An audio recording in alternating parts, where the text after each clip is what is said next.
আজকের স্টোরিটা আমি অনেক দিন পর্যন্ত বলবো শুধু বলে আপনাদেরকে এই জন্য বলি না যে নতুন বছরের নতুন দিনটা আমি একটা সাকসেসফুল লাভ স্টোরি দিয়ে শুরু করব। আর এই গল্পটা বিশেষ করে ওই সব মানুষদেরকে শেয়ার করে দিবেন যারা বলে যে একটা মেয়েকে জোর করে বিয়ে দিছে। আমি সর্বদা একটা কথা বলি যে মেয়েদের ভালোবাসা অনেক ভয়ঙ্কর হয়। তারা যদি চায় যে আমি ওরে বিয়ে করব, দুনিয়ার বুকে এমন কোনো শক্তি নেই যে তাদেরকে আলাদা করতে পারবে। যে কোনো ভালোবাসার গল্পের মধ্যে যদি একজন মুনাফেক না হয় তাহলে বিশ্বাস করুন এটা সাকসেসফুল হয়। মিউচুয়ালি ব্রেকআপের মতো কোনো কিছু হয় না। যে কোনো সম্পর্ক আপনি যখন ভাঙবেন ওটা একজনকে আপনি 100% কষ্ট দিতেছেন, বুঝতেছেন? আর যদি কোনো মেয়ে চায় তো এটা 100% সাকসেসফুল হবেই। যেমন আজকের গল্পটা শোনার পর আপনারা বুঝতে পারবেন। ছেলেটার সাথে মেয়েটার পরিচয় ইমোর মধ্যে, যদিও প্রথমবার তাদের এমন কোনো কথাবার্তা হয় নাই, জাস্ট টুকটাক কথাবার্তা বলতো, কিন্তু মেয়েটা ছেলেটাকে দেখে প্রথমবার দেখাতেই তাকে অনেক বেশি ভালোবেসে ফেলে। এরপরে যায় মেয়েটা প্রত্যেকদিন মেসেজ করা, টেক্সট করা। ছেলেটা চাইলে মন চাইলে রিপ্লাই দিত, না চাইলে নাই। বিকজ ছেলেটা ভাবতো যে মানে কোথাকার কে চিনি না জানি না আসতেছে, এটা ছেলেটা তো মানে প্রায়োরিটি দিত না। কিন্তু মেয়েটা তাকে যদি ব্লক করা হইতো সে অন্য নাম্বার থেকে ছেলেটাকে SMS করা শুরু করতো। এমনভাবে ধীরে ধীরে কিছুদিন যাওয়ার পরে একটা সময় ছেলেটা দেখা গেছে সে কী করতো, মানে যখন বেকার বসে আছে বা খালি বসে আছে তখন মেয়েটাকে SMS করতো বা তখন টুকটাক কথাবার্তা বলতো। এর মধ্যে একটা কথা বলেনি, ছেলেটা কিন্তু এটা জানতো যে মেয়েটা ছিল একজন ইউরোপিয়ান পাসপোর্টধারী মেয়ে। অফকোর্স ছেলেটা ভাবতো যে কোথাকার কে, বিয়ে তো আমার সাথে জীবন হবেই না, হয়তো টাইম পাস করবে, একটা সময় আমাকে ছেড়ে দিয়ে চলে যাবে, তার থেকে বরং এখানে স্টপ হয়ে যায়। কিন্তু তারপরে মেয়েটা যখন বারবার তাকে SMS করতো, বারবার তার সাথে কথা বলতে চাইতো, তো ছেলেটাও টুকটাক কথা বলতে বলতে একটা সময় মানে তারা দুজন রিলেশনশিপে যায়। এখন রিলেশনশিপে যদিও গেছে, ছেলেটা কিন্তু মন থেকে যায় না। ছেলেটা বলতেছে যে সেও বাস একলা বসে আছে, সিঙ্গেল আছে, কথা যতদিন চলে চলুক, এভাবেই চলতেছিল। দেন একটা সময় মেয়েটা বাংলাদেশে আসে। আসার পরে মেয়েটার সাথে ছেলেটা প্রথমবার দেখা করে 2021 সালে।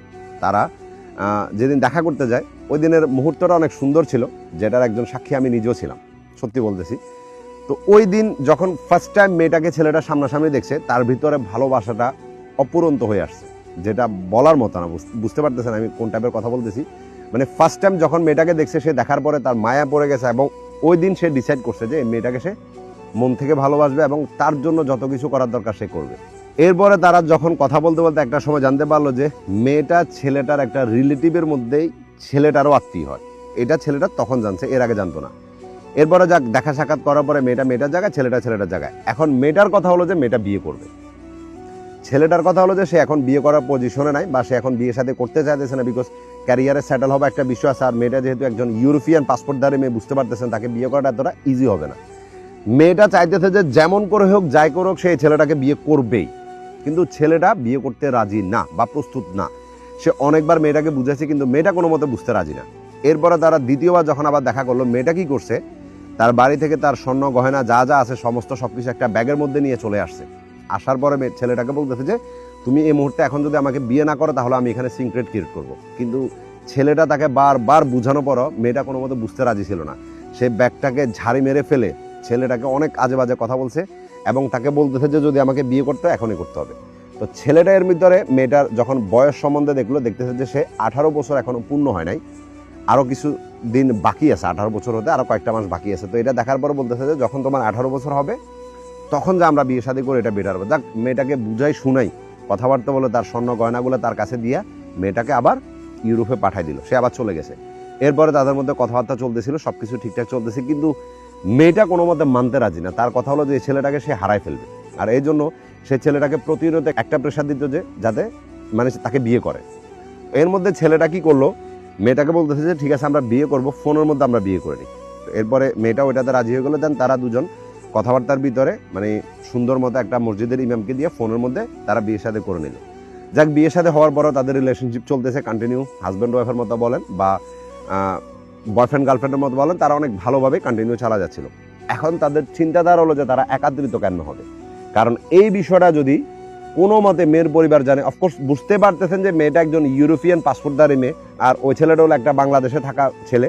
তো ছেলেটা হাজার ভালো হলো, এখানে একটা কথা উঠবে যে ছেলেটা ইউরোপে যাওয়ার জন্য মেয়েটাকে ভালোবাসছে, এটা যাওয়ার জন্য। এটা আমাদের বাংলাদেশের মানুষদের মাইন্ডে সেট হয়ে গেছে যে আপনি যদি কোনো ইউরোপিয়ান মেয়ের সাথে বা ইউরোপিয়ান ছেলের সাথে কথা বলেন, এইটাই বলবে যে শুধু ইউরোপে যাবার জন্যই আপনি এটা করতেছেন, এখানে আপনার ভালোবাসা বলতে কিছু নাই। ঠিক আছে? তো ছেলেটার বিষয় যে এমনটা হবে না, বিষয়টা এমনটা না। একটা সময় মেয়েটার পরিবারে বিষয়টা জেনে যায়। বিয়ে করছে এটা জানতো না। ওই মেয়েটা একটা ছেলের সাথে কথা বলে এটা জানতো। আসতেছে এবার ছেলেটার জন্য বিভিন্ন রকম আজে বাজে কথাবার্তা ছেলেটাকে বলতেছে। মেয়েটা থেকে ফোন নিয়ে নিছে, তাকে কোনো রকম আর ছেলেটার সাথে কন্ট্যাক্ট করতে দিতেছিল না। কিন্তু মেয়েটা তো ছিল মেয়েটা, সে তো ভালো মন থেকে বাসতো ছেলেটাকে। তো সে কি করছে, মানে ফ্যামিলির থেকে লুকাই একটা ফোন নিছে, ওই ফোনটাকে নিয়ে একটা টাইম তারা ফিক্সড করছে। ওই টাইমের মধ্যে মেয়েটা কলেজে যেত এবং কলেজে যাওয়ার পরে ছেলেটার সাথে কথাবার্তা বলতো। মানে দেখা গেছে ছেলেটা নিজের থেকে চাইলেও কথা বলতে পারতো না, মেয়েটা নিজেই কল দিয়ে তার সাথে কথাবার্তা বলতো। আর এইভাবেই তাদের টাইম চলতেছিল। এখন তাদের মধ্যে একটা সুযোগ আসলো, আর এই সুযোগটা কি, মেয়েটার ভাইয়ের বিয়ে বাংলাদেশে। তো মেয়েটার ভাই বিয়ে করার জন্য বাংলাদেশে আসবে এবং মেয়েটা অফকোর্স ভাইয়ের বিয়েতে আসবে। আর তারা দুজন মিলে প্ল্যান এটা করছে যে যখন ভাইয়ের বিয়ের সাথে সবকিছু কমপ্লিট হয়ে যাবে তখন মেয়েটা ছেলেটার সাথে ভেগে যাবে, এটা তাদের প্ল্যান। এরপর আসুন, ভাইয়ের বিয়ে আসলো, মেয়েটাও বাংলাদেশে আসলো, মেয়েটার ভাইও আসলো। ভাইয়ের বিয়ে যেদিন হইতেছিল ওই দিন এই ছেলেটা কিন্তু ওই বিয়েতে অ্যাটেন্ড করছিল। মেয়েটা নিজে তাকে জোর জবরদস্তি এখানে নিয়ে গেছে এবং অ্যাটেন্ডও করছিল ভাইয়ের বিয়েতে। শহর কেন্দ্রিক বিয়ে হয়েছে, তো অফকোর্স গেস্ট কে কার কোনটা এত কিছু দেখার টাইমে ছেলেটা বিয়েতে অ্যাটেন্ড করছিল এবং মেয়েটার সাথে ওখানে ছবি টবি উঠাইছিল, দুজন মিলে একসাথে তারা দেখা সাক্ষাৎ করছিল। এরপরে তারা দুজন আবার কোর্টের মাধ্যমে গিয়া বিয়ে শাদিও করে নিছে। কোর্টে সমস্ত কাবিন টাবিন করে কোর্টের মধ্যে যেভাবে বিয়ে শাদী করার দরকার সমস্ত সবকিছু তারা আবার দুজন করে নিছে। এখন বিষয় হলো তারা দুজন একাত্রিত কেমন হবে। এটা অনেক টাফ একটা টাইম ছিল তাদের মধ্যে। দুজন মিলে ফিক্সড করছে একটা টাইম যে ওই দিন তারা এমন করে চলে যাবে এবং যাওয়ার পরে যেটা হবে সেটা পরে দেখা যাবে। তো ছেলেটা একটা জায়গা ঠিক করলো যে ওখানে গেলে যেভাবে হোক তাদেরকে মোটামুটি 1-1.5 মাস যদি তারা লুকায় থাকতে পারে তাহলে ধীরে ধীরে সবকিছু ঠান্ডা হয়ে যাবে। যেমন কথা তেমনই কাজ করলো। মেয়েটা এবং ছেলেটা দুজন মিলে ভেগে গেছে। ভেগে যাওয়ার পরে বুঝতে পারতেছেন ছেলেটা যে জায়গাটা ঠিক করছে ওইখানে গিয়ে সে উঠছে। এরপরে মেয়েটার পরিবার যখন বিষয়টা জানতে পারলো, এমনভাবে এটা ব্লাস্ট হয়েছে যেটা বলার মতো না। মেয়ের পরিবারে যত আত্মীয় স্বজন আছে সবাইকে লাগাই দিছে এবং তারা জাস্ট আপনার 2 থেকে 3 ঘন্টার ভিতরে ছেলের বাড়িঘর সব খুঁজে বের করে ফেলছে। এরপরে ছেলের বাড়িঘরের মধ্যে পুলিশ নিয়ে আসছে, বিভিন্ন রকম মানি নেতা খাতা যা কিছু আছে সমস্ত সব কিছু এনে ছেলের ফ্যামিলিকে দেওয়া শুরু করছে। এর মধ্যে ছেলের বাবাকে ছেলে অন্য জায়গায় পাঠিয়ে দিয়েছে, ছেলের মাকে আর ছেলের বাবাকে। তো এটা বুঝতে পারতেছেন যে বিষয়টা কোন পর্যায়ে চলে গেছে। তারা মানে আইনগত ব্যবস্থা বলেন, নেতাগত ব্যবস্থা বলেন, সব কিছুকে নিয়ে জাস্ট 24 ঘন্টার ভিতরে ছেলেটাকে এবং মেয়েটাকে খুঁজে বের করে ফেলছে। 24 ঘন্টার ভিতরে, ঠিক আছে। বুঝতে পারতেছেন তারা ইউরোপে থাকে, টাকা পয়সা তাদের কাছে তো অভাব নাই। আর যারা ইউরোপে থাকে তাদের 5 আটার মতো লোকের অভাব নাই, বুঝতে পারতেছেন। তো তারা খুঁজে বের করে ফেলছে। এখন মেয়েটাকে ওইখান থেকে তারা নিয়ে গেছে এবং মেয়েটা এখানে একটা বুদ্ধিমানের কাজ করছে। সেটা হলো কি, বিকজ মেয়েটা ছেলেটাকে মন থেকে ভালোবাসতো, এটা সত্যি কথা। মানে এত ভালোবাসতো যেটা বলার বাইরে, বুঝতেছেন। তো মেয়েটা কি করলো, ছেলেটাকে বলতেছে যে তুমি, মানে ছেলেটাকে একটা পিছনের দরজা দিয়ে ঘর থেকে বের করে দিয়েছে, বলতেছে যে আমি যদি তাদের কাছে চলে যাই তাহলে বিষয়টা মোটামুটি ঠান্ডা হয়ে যাবে, আর তুমি চিন্তা করো না, আমি তোমার কাছে আসবো, এটা তোমার কথা দিলাম, তুমি চিন্তা করিও না। তো ছেলেটাকে বের করে দিল এবং মেয়েটা তার ফ্যামিলির কাছে আত্মসমর্পণ করে নিছে এবং মেয়েটার ফ্যামিলি মেয়েটাকে নিয়ে চলে আসছে, আর ছেলেটাকে খুঁজে পায়নি। এখন বিষয় যেটা হলো, এই ক্ষেত্রে কি হতে পারে আপনাদের ধারণা? 24 ঘন্টার মধ্যে ধরা পড়ে গেছে, মেয়েটাকে নিয়ে গেছে। তো আপনার কি মনে হয় এটা সাকসেসফুল হবে? কিন্তু আমি তো বলছিলাম যে আপনাদের কাছে সাকসেসফুল স্টোরি শোনাবো। এখন বিষয় যেটা হলো, মেয়েটাকে তো মেয়েটার ফ্যামিলি নিয়ে গেছে, ছেলেটার নামে আমরা অনেক কিছু দিছে। তো ছেলেটা মোটামুটি একদিন পর্যন্ত ঘোরাফেরা করছে, কি করবে এটা শুধু চিন্তা করতেছিল সে। এর মধ্যে মেয়েটাকে তার ফ্যামিলিগতভাবে বলেন অনেক অনেক কিছু চলতেছে তার উপরে, কিন্তু মেয়েটার কথা একটাই, সে ওই ছেলের কাছেই থাকবে এবং সে তার হাজবেন্ডের কাছে যাবে। মেয়েটার কথা একটাই। মেয়েটা তার ছোট ভাইকে বলেন, মেয়েটা যতভাবে পারতেছে শুধু তাকে বলতেছে যে যাতে মেয়েটাকে নিয়ে আসো এখান থেকে। তো ছেলেটা এখন এখানে কিভাবে যাবে? তার নামে দেওয়া হয়েছে, তাকে বিভিন্ন জায়গায় হইতেছে। এখন ছেলেটা কি করবে সে বুঝতে পারতেছে না। সে তার মতো শুধু মাথার মধ্যে খেলতেছে যে কি করবে। এর মধ্যে তার ছোট ভাই বলেন বা তার আত্মীয় স্বজন বন্ধু বান্ধব যারা আছে তাদের থেকে একটু সাহস নিয়ে, তার একটা চাচাশো তার সাথে ছিল, সবাই মিলে একসাথে প্ল্যান করছে যে তারা সাংবাদিক নিয়ে সরাসরি মেয়ের এলাকাতে এবং মেয়ের বাড়িতে যাবে, ঠিক আছে, এটা প্ল্যান করছে। তো তার আগে কি করছে সে, যে মেয়েটার যে এলাকা ওই এলাকার চেয়ারম্যানের কাছে গেছে। প্রথমে থানাতে গেছে, পুলিশের কাছে। পুলিশ ছেলেটাকে দেখে বলতেছে যে তোরা তো আমরা খুঁজতেছি। এরপরে বললো যে সমস্যা না, আমি নিজে আপনাদের কাছে আসছি। এরপরে থানা পুলিশ নিল ছেলেটার সাথে এবং সরাসরি মেয়েটা যে এলাকার চেয়ারম্যান আছে চেয়ারম্যানের কাছে গেল। যাওয়ার পরে এলাকার চেয়ারম্যানকে সমস্ত বিষয়টা ভেঙে বলছে। এখন চেয়ারম্যানটা ছিল অনেক ভালো একজন মানুষ। ওই চেয়ারম্যান মেয়েটার ফ্যামিলিকে ফোন করলো, মেয়েটার বাবাকে ফোন করে বললো যে আমার কাছে তো একটা ছেলে আসছে, এখন আপনার মেয়েকে আপনি এখানে নিয়ে আসেন। আর যদি আপনি এখানে মেয়েকে নিয়ে না আসেন তাহলে আমি মানে আপনাদের বাড়িতে চলে আসবো, এটা চেয়ারম্যানে বলছে। তখন মেয়েটার বাবা বললো যে আচ্ছা ঠিক আছে, আপনি বেশি কাউকে আনিয়ে না, আপনি ছেলেটাকে এবং আপনি নিজস্ব আমাদের বাড়িতে আসেন। তো চেয়ারম্যান এবং চেয়ারম্যানের সাথে মানে ছেলেটা আর সাংবাদিক দুজন মিলে মেয়েটার বাড়িতে গেল। তো যাওয়ার পরে ওইখানে অফকোর্স ছেলেটাকে তো মারার জন্য সবাই একদম সব কিছু নিয়ে প্রস্তুত হয়েছে। তো ছেলেটা ওইখানে গেছে, চেয়ারম্যান বললো যে ছেলেটার গায়ে কেউ একটা ফুলের টোকা দিবে না, কারণ ওরা আমি আমার দায়িত্বে নিয়ে আসছি। তো সবার সামনে একটা বৈঠক হইলো। বৈঠকের মধ্যে মেয়েটাকে চেয়ারম্যান এমন জিজ্ঞেস করতেছে যে তুমি এখন কি চাও, তুমি যেটা চাও সেটাই হবে, তোমার একটা সিদ্ধান্ত, তোমার মা বাবাকে তোমার থেকে দূর করবে আর না হলে তোমার হাজবেন্ডকে তোমার থেকে দূর করবে, এই টাইমে তোমার সিদ্ধান্তটা তোমার কি। তখন মেয়েটা সবার সামনে বললো যে সে তার হাজবেন্ডকে চায়। তো চেয়ারম্যান আবার তাকে জিজ্ঞেস করলো যে তুমি আরও চিন্তা করে বলো, কারণ মা বাবা হারাই ফেলবা নিজের হাজবেন্ডের জন্য। তো তখন মেয়েটা বললো যে আমার হাজবেন্ডই আমার দরকার। এরপরে মানে ওইখানে আর কেউ কিছু বলতে পারে নাই। চেয়ারম্যান সাথে ছিল, আইনের লোক ছিল। ছেলেটার হাত ধরে মেয়েটা যখন লাকেজ নিয়ে আসতেছিল, ছেলেটা বললো যে তুমি লাকেজ নিয়ে আসার দরকার নেই, এক কাপড়ে আসো, তোমাকে আমি এক কাপড়ে নিয়ে যাব। এরপরে এক কাপড়ে মেয়েটাকে নিয়ে ছেলেটা তার বাড়িতে আসলো।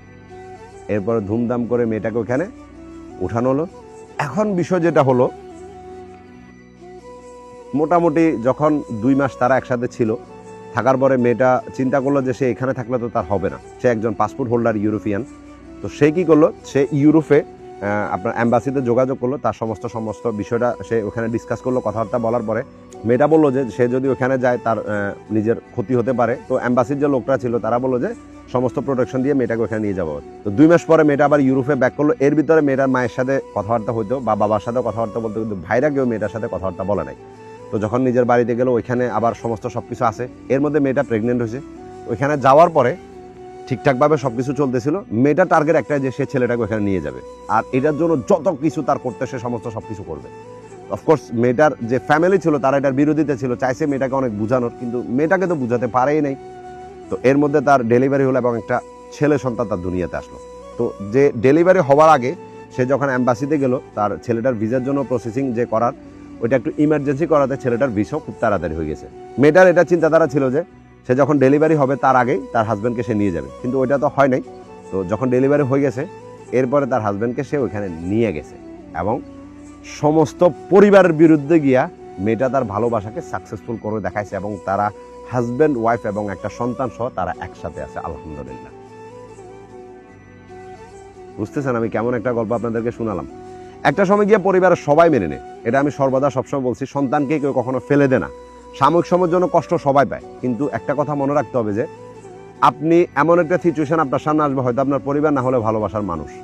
আমি এখানে একটা কথা বলিনি, পরিবার ঠিকই একদিন মেনে নিবেই 100%, কিন্তু ভালোবাসার মানুষটাকে আপনি আর দ্বিতীয়বার পাবেন না। এই জিনিসটা মাথার মধ্যে রাখিয়ে। তো ভালো থাকবেন। গল্পটা কেমন লাগছে অবশ্যই কমেন্টে বলে যাবেন এবং বেশি বেশি করে এটা শেয়ার করে দিবেন। তাদের জন্য দোয়া করবেন, তারা যাতে ভালো থাকে, সুস্থ থাকে, হেলদি থাকে, সবসময় একে অপরকে ভালোবেসে সাথে থাকতে পারে। আর এখানে আমি একটা ক্রেডিট মেয়েটাকে দিব। মেয়েটার ভালোবাসাটা সত্যি অনেক দৃঢ় ছিল এবং অনেক ভয়ঙ্কর ছিল, যার কারণে তারা সাকসেসফুল হতে পারছে। যদি একটু থেকে একটু নড়বড় হইতো, ভাবুন ছেলেটা আজকে কোন জায়গায় গিয়ে থাকতো। ভালো থাকবেন।